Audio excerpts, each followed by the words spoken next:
The Ooni of Ife, Oba Ogunwusi, and his fourth wife, Olori Folashade, have welcomed their first child, a boy.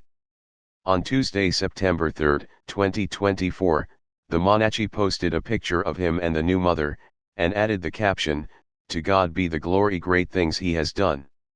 Hearty congratulations to the entire house of Oduduwa and Olori Folashade, who has birthed a prince from the mother's side of Ooni Adagba royal compound of Lafogido ruling house and father's side of Ooni Agbedegbede royal compound of Giesi ruling house combined to the royal throne of Oduduwa. Mother and child are doing well to the glory of God Almighty and in line with the spirits of our ancestors. #Oduduwa. This announcement came 5 months after the royal family welcomed a set of twins.